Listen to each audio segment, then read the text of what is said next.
The TA3 is shipped on wooden skids so as to prevent damage in shipment. The skids do not need to be removed. The skids permit ease of mobility should the machine need to be relocated. Locate the TA3 on a flat, level surface. If no physical damage is evident, proceed to determine a suitable location where the TA3 will be used. A work table placed to the right or left of the machine will prove valuable in the event that long lengths of hose need to be coupled.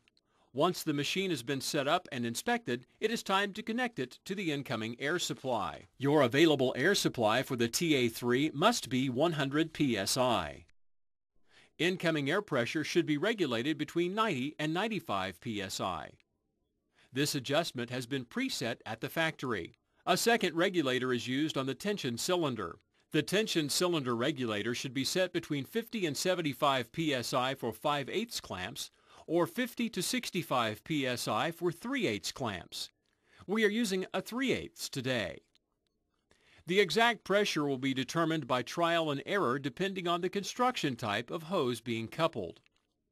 In order to set the tension cylinder regulator, depress the palm button and hold. Let the machine cycle. While still holding the palm button in, adjust tension cylinder regulator with the opposite hand. Upon releasing the palm button, the gauge on the tension cylinder regulator should return to 0 psi. Another regulator is used to adjust the force exerted by the backup cylinder. Normal operating pressure should be 50 to 65 psi.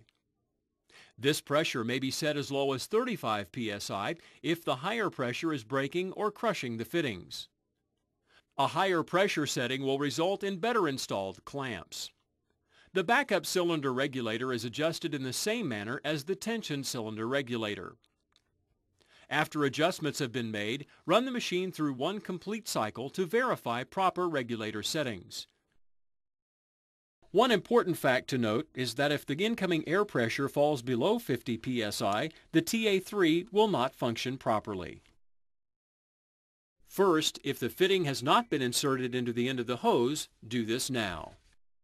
Next, apply either the 3/8 or 5/8 inch clamps that are needed for the current project. It is important to note now that if other styles or other manufacturers' brands of Centerpunch clamps are used, it may damage the clamping machine or result in the clamp not being properly installed on the hose. After applying the clamps to the hose, take the clamp closest to the end of the hose and insert the tail into the clamp holder on the TA3. Take up the slack on the clamp by pressing the palm button half down.